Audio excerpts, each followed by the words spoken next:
Bom dia, meus amigos, minhas amigas, meus irmãos, minhas irmãs. Sou o Dr. Antônio Martins Farias, moro aqui em Santa Cruz de Capibaribe, sou contador, sou advogado, também aposentado, e eu quero agradecer muito a Deus por estar vivo e a você, meu amigo, minha amiga, que dá o seu like, o seu dislike e faz seus comentários.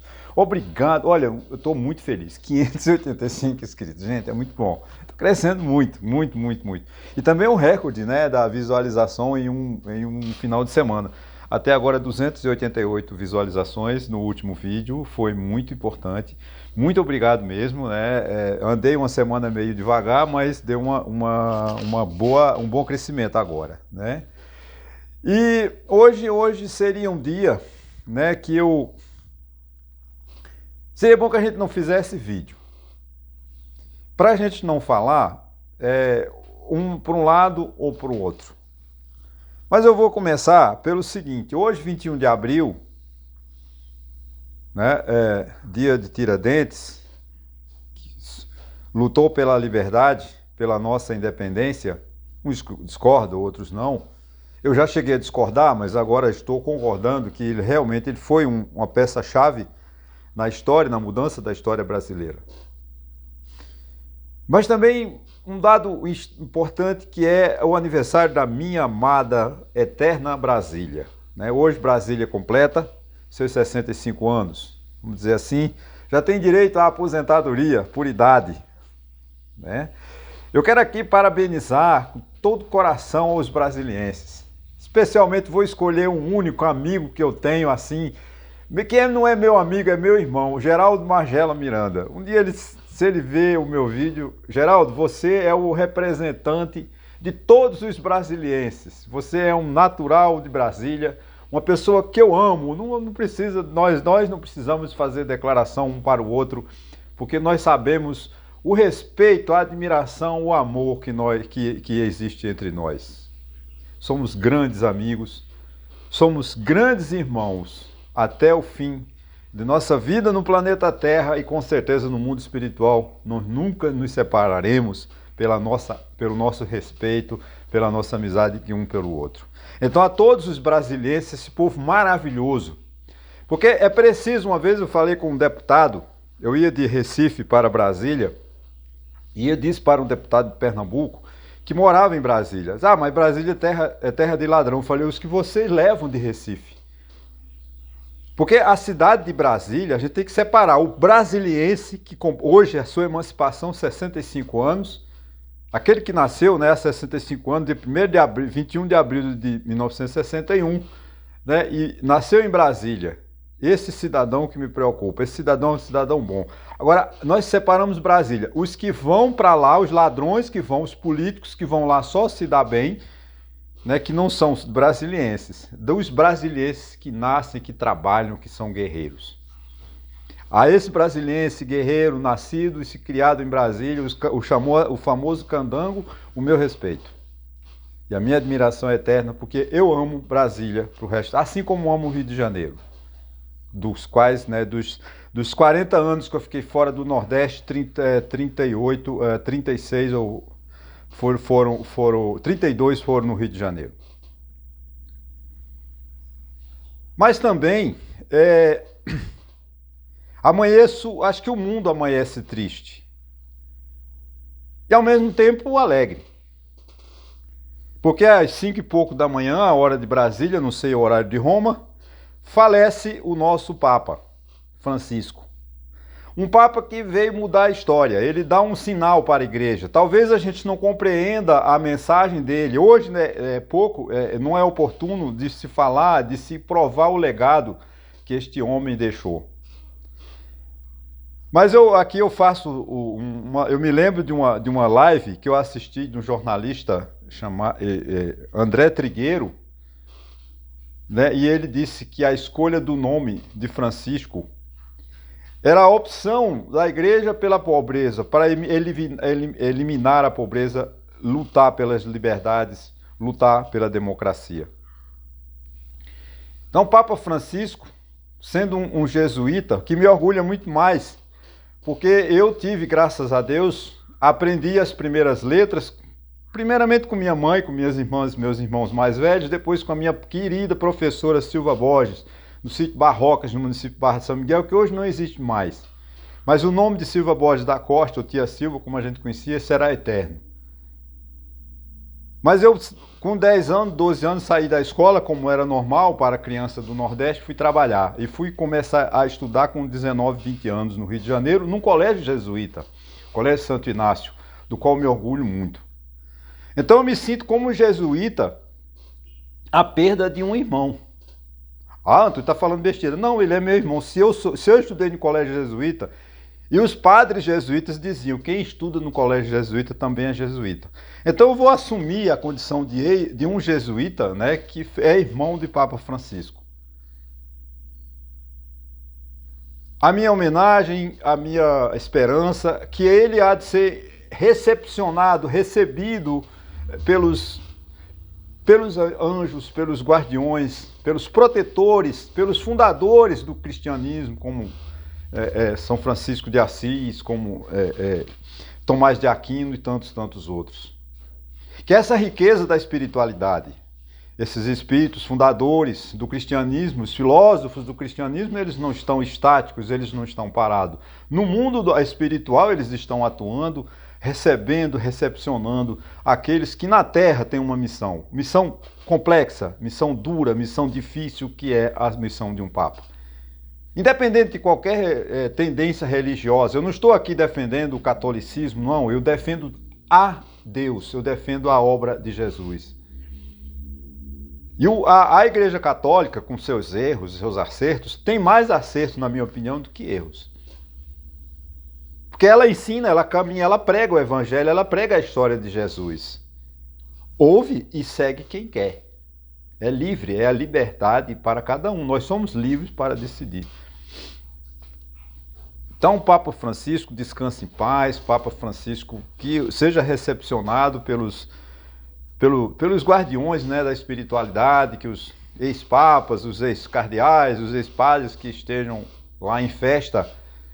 Choramos aqui na terra, mas com certeza no astral, no céu, onde ele se encontrar, no mundo espiritual, mundo que eu recreio, eu acredito no mundo espiritual, afinal de contas sou um estudioso do assunto, sou um espírita convencido, né, da certeza da reencarnação, da certeza da grandeza da importância de Jesus, da importância de Nossa Senhora, da importância de todos os anjos, todos os arcanjos que lá estão no mundo espiritual nos auxiliando e auxiliando o planeta Terra.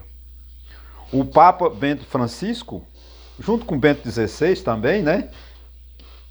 Com certeza, a partir desse instante, eles vão descansar um pouquinho e vão continuar nos auxiliando lá no mundo espiritual, nos intuindo, nos dando essa mensagem de riqueza, que nós somos, não há um desligamento, nós espíritos com espíritos encarnados, com chamados espíritos errantes, que são aqueles que estão no aguardo de uma nova reencarnação, ou os espíritos puros. Não ouso dizer que o espírito de Francisco seja um espírito puro. Não, porque tinha uma missão muito grande na Terra, ser Papa. É uma missão muito grande. É uma missão de muito respeito. Todas as religiões, todas as pessoas deviam ter para com o Papa Francisco um profundo respeito. Discordar é natural. Não precisamos de concordar com a liturgia, com a história, com as ideias da Igreja Católica, mas nós devíamos nos respeitarmos. Porque todos, aqueles que defendem Jesus, que se dizem cristãos, não podem ter divisões. A gente devia estar unidos no mesmo ideal, no mesmo objetivo: reinar a paz no planeta Terra. Cuidarmos do meio ambiente, Francisco era um defensor, acusaram de comunista, mas não é. Não importa se ele é comunista, não importa que é a obra que ele deixou. Ele defendia o meio ambiente. E que todos nós temos que ter esse cuidado com o meio ambiente. Então não devia ter haver essas divisões religiosas. Como tem os protestantes, os evangélicos, os luteranos, os neopentecostais, cada um brigando pelo seu quinhão, pelo seu dízimo. Mas não lutam pelo homem. Não lutam pela salvação do espírito ou da alma, como quer que seja.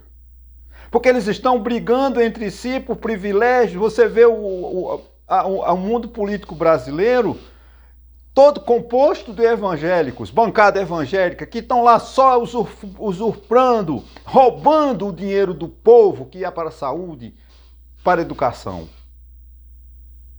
Isso não é cristianismo, gente. Cristianismo não é o cristianismo do macho, o cristianismo do que não respeita a mulher, o cristianismo que discrimina o homossexualismo. Esse não é cristão. Esse não fala Jesus. Me desculpem. Jesus há de perdoar todos, cada um com seus méritos. Eu sou responsável pelos meus erros e pelos meus acertos. Da mesma forma que Jesus não vai me castigar, ele vai me dar a oportunidade de eu melhorar como ser humano, como espírito. E o Papa Francisco mandou essa mensagem durante 12 ou 13 anos, não me lembro. Ele ficou lá no Vaticano tentando apagar os incêndios, o chamado fogo amigo, que ele também teve oposição. Que agora, né, esperamos que o conclave que elegerá o novo Papa encontre o mais rápido possível uma pessoa que possa realmente liderar a igreja no mundo, trazendo transformações, não a reforma da igreja. Eu não me conformo, eu não quero a reforma da igreja. A igreja católica tem lá o seu parâmetro, tem lá o seu código canônico, vamos lá respeitar. Eu não quero reforma na igreja, eu quero que ela mude o mundo, que ela auxilie, que ela leve a mensagem de Jesus para os pobres, para os humildes, que apareçam muitos Lancelotes em São Paulo, que cuida dos flagelados, que cuida dos drogados, que cuida dos traficantes, que cuida dos pobres, dos excluídos pela elite. Que essa mensagem de Francisco, a mensagem no nome de Francisco de Assis, que abdicou de toda a fortuna, de tudo mais para servir, que os espíritos de Irmã Dulce, de Madre Teresa de Calcutá, possam ser mais os porta-vozes, juntamente com Francisco, no céu, nos ilumine a terra para que possamos reduzir a fome, reduzir a miséria, reduzir as injustiças. Eu podia parar por aqui. Eu não tinha pretensão de falar disso, mas nesse ponto levei 12 minutos. Mas eu vou me reportar aqui a um artigo ontem do ex-ministro das Relações Exteriores, chamado Celso Laffi. E ele diz o seguinte, que uma exposição em São Paulo, da fotobiografia de Juscelino Kubitschek. E ele diz aqui o seguinte, né? Deixa eu ver se eu leio aqui. O Estadão, quando escreveu que a trajetória de Juscelino Kubitschek foi permeada pelos valores e pelas práticas da democracia. Eu faço alusão a essas frases, que é de Juscelino Kubitschek, dedicada a Juscelino Kubitschek ao Papa Francisco. Ele dedicou o seu pontificado aos valores e práticas da democracia. Ele lutou, né, contra as arbitrariedades aqui na América Central, onde tem um país que está prendendo padres, perseguindo os religiosos. Inclusive as relações diplomáticas do Brasil, ele interferiu para que o presidente Lula negociasse com Daniel Ortega rompemos as relações diplomáticas com aquele país porque o Lula foi tentar apaziguar a questão da soltura, da não perseguição aos católicos. Como o mundo precisa de paz, né? Eu me refiro também ao jornalista Thomas Friedman, que é publicado no Estadão, mas ele acho que é do New York Times, quando ele afirma: com Donald Trump, o mundo percebe que os Estados Unidos de Trump, exatamente na forma que o país está se tornando, uma nação delinquente liderada por um ditador impulsivo e desconectado em relação ao Estado de Direito e a outros princípios e valores constitucionais americanos. Olha a falta de uma liderança. E o Papa Francisco é um contraponto. Então veja qual é a importância do Papa Francisco como no cenário político. Nós estamos vivendo uma ditadura praticamente nos Estados Unidos, onde ele desafia o Poder Judiciário, o Poder Judiciário decide, ele descumpre. A troncos e arrancos, o governo Trump, acho que ontem, fez 90 dias, já deu para ver que ele não governa. Ele toma uma decisão de manhã, modifica de tarde. E vive com essa guerra, comprando guerra com o mundo. Hoje no Estadão tem um artigo que eu agora, desculpa, eu não lembro do autor, mas a Europa, o continente europeu, confiou, né, no poderio americano, dizendo que os americanos estariam protegendo-a. E hoje ela se sente com Donald Trump totalmente desprotegida, com o ataque da Rússia ali iminente de atacar a Alemanha, a Polônia, né? Cadê a Europa totalmente desprotegida? Então o mundo precisa de paz, o mundo precisa de harmonia. E as instituições multilaterais como ONU, OEA, OMS, eles estão destruídas, desconstituídas. Então é preciso que haja no mundo lideranças, que surjam lideranças que possam trazer a paz do mundo. E o Francisco era uma dessas pessoas. Que ele ia em qualquer recanto do mundo, fazia acordos, negociava, recebia rei, que é o papel Estado Vaticano, né? O Vaticano é um Estado. E aqui também eu aproveito também uma matéria do jornalista Lorival Santana, também do Estadão, quando afirma que o presidente americano está destruindo o maior ativo do país, a independência e a confiabilidade de suas instituições, quando tenta demitir o presidente do Federal Reserve, ou seja, do Banco Central Americano. Então o presidente dos Estados Unidos ele está desconstruindo as instituições. Como fez Jair Bolsonaro em 2022, né, em 2018, 2022, tentativa de desconstituir as instituições democráticas. Para quê? Para que ele possa governar sozinho, isolado, fazendo arbitrariedades que eles querem, que eles acham que está certo. Não é assim que se governa o mundo, né? O presidente norte-americano desobedece decisões judiciais, ele manda pessoas para El Salvador, para uma colônia, para uma prisão, sem o mínimo respeito ao direito. As pessoas não têm direito a julgamento, vão a qualquer um, prende e manda para El Salvador. Lá em El Salvador eu não posso me intrometer, a independência é do presidente do El Salvador. Libera ou não, se o preso que eu mandei para lá, depende da decisão do presidente. Você acha que o presidente de El Salvador que depende de tudo nos Estados Unidos, de Donald Trump, vai liberar, vai ser contra o presidente dos Estados Unidos? Claro que não. Então, realmente, como esse mundo caminha de injustiça, né? Enquanto isso, nós temos 29 partidos políticos no Brasil, agora entrando no Brasil, nenhum tem vida própria, temos duas lideranças, uma de esquerda, outra de direita, esquerda Lula, direita Bolsonaro, que são maiores do que o partido, porque o PL não representa a metade do que o estigma, a admiração, a idolatria que tem os bolsonaristas por Jair Bolsonaro, e também o PT não chega nem perto da magia, né, da ideologia que se faz em torno da pessoa do presidente Lula. Isso enfraquece a democracia. Você vê, se a Lula em 2026 já está dizendo hoje que ele é candidato, né? O Estadão hoje já tem uma matéria no Globo e no Jornal diz que Lula já é candidato para 2026. Ok. O ex-presidente Bolsonaro está internado no hospital, diz que sai daí daqui a 2 ou 3 meses e insiste em ser candidato. Já há um movimento, né, dizendo que o Bolsonaro não quer, hoje na coluna do Estadão, que o Centrão não quer de forma nenhuma que haja uma chapa com o filho de Jair Bolsonaro.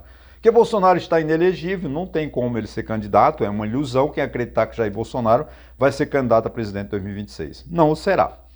Agora, Bolsonaro tem que, por exemplo, ele tem que decidir rápido se ele apoia ou não o Tarcísio de Freitas.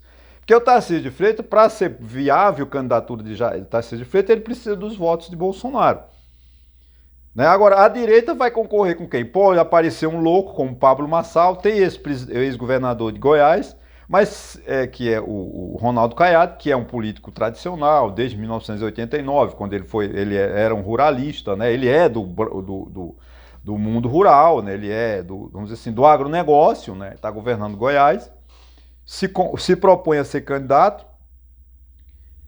Mas se ele não tiver, eu não sei se ele não tendo o apoio de Bolsonaro, se ele tem chance. Eu não vou falar de Romeu Zema, porque é tão medíocre a expressão política dele. Veja bem, eu não estou acusando, xingando o governador de Minas, tá? Como pessoa, como governador. Agora, politicamente é fraco. Eu não acredito que Romeu Zema veja, por exemplo, uma excursão no Nordeste e ele atraia eleitor. Ele é muito antipático. Como era, né? Como era o chamado Chuchu, né? Como era o governador, o governador de São Paulo é o vice-presidente de Lula, o Geraldo Alckmin. Não tem simpatia, não ganhou o Nordeste, ele não ganhou. E o Nordeste tem 9 estados, acho que 40 ou 50 milhões de votos. E é preciso que tenha um presidente da República, ele tem que ser bem votado em Minas, no Nordeste e Rio. São Paulo também, né? Então eu não acredito na candidatura de Romeu Zema. Então a dificuldade que nós estamos vivendo é muito grande, né? E isso é falta de liderança política. Já falo várias vezes aqui, quando morre um intelectual, eu fico doente, porque eu não vejo nascer outro. E o Brasil precisa de pessoas que pensem, precisa de políticos que decidam. E nós não temos políticos, que Lula é muito populista, vai na onda, gastar, mas não se preocupa com a economia, com o projeto de crescimento. Porque o Brasil não cresce desde 1980. Né? Nós temos os governos, desde 1980 o Brasil vem engatinhando politicamente.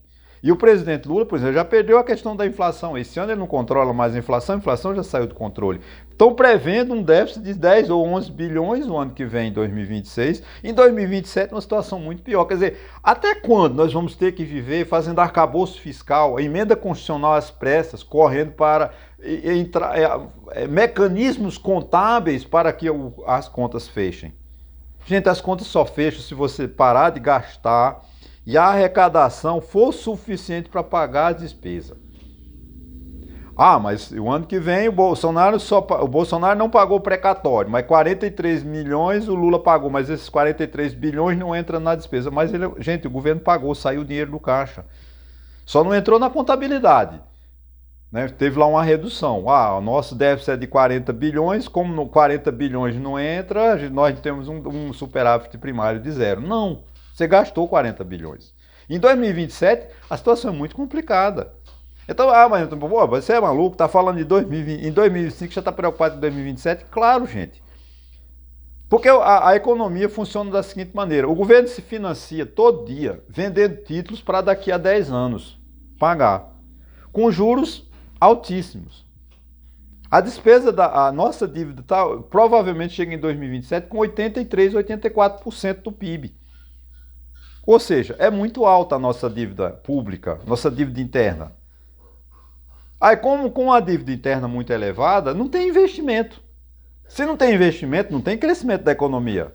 Aí nós temos inflação alta dos alimentos, que vão ficar muito mais caros, porque não vai ter uma redução de preço. A super safra que vem em 2024, 2025, essa safra vai ser vendida para a China, porque os produtores de soja dos Estados Unidos não vão vender para a China, porque com 245% de taxa, o China vai comprar soja dos americanos? Claro que vai comprar do Brasil, que não taxa. Taxa em 2%, 2,5%, não sei. Há uma taxação, mas é mínimo. Então, o que vai acontecer? Toda produção de milho, soja, óleo, vai ser mandado para a China. Ou para outros países que não vão comprar dos Estados Unidos com a tarifação do que o presidente dos Estados Unidos está impondo. 10%, não, 50%, 60%, 240% para os produtos da China. Então a nossa dificuldade será grande, né, daqui para frente. E eu recomendo, não se endividem. Vão devagar, não compre a crédito, porque a situação vai piorar. A dívida pública brasileira está numa situação, o orçamento público está destroçado. Né? Eu vou falar, eu estive lendo a lei de orçamento de 2025, gente, não tem lógica. O orçamento de 2025 já está prevendo um déficit da Previdência Social de 330 ou 340 bilhões. Tá? Como é que pode? Você já sabe que o governo vai pagar 1 trilhão e 802 bilhões e só vai arrecadar 1 bilhão 400, 1 bilhão 500 e pouco. Então era para se fazer uma reforma da Previdência imediato, mas eles não vão fazer. Esse ano não vão fazer mais, o ano que vem é ano de eleição, acabou. Se pensar alguma reforma da Previdência lá para 2027, 2028, e até lá a gente tem que pagar os preços. Inflação alta e cada vez mais alimentos mais caros e cada vez mais a vida nossa está difícil. Então o governo Lula, Eu não estou aqui fazendo crítica. Cara, eu quero aqui o seguinte, eu vejo o meu número de visualizações, eu não sei se, quando eu disse assim, o Brasil caminha para o caos, continua. Esse título vale para hoje. Pode até botar o Brasil caminha para o caos 2, né? Porque não tem saída. O ministro da Fazenda ele não tem uma ideia que diga, não, vamos reduzir gastos. Né? Você vê a questão do o pé de meia. O pé de meia parece que vai custar 12 bilhões e 500 milhões de reais.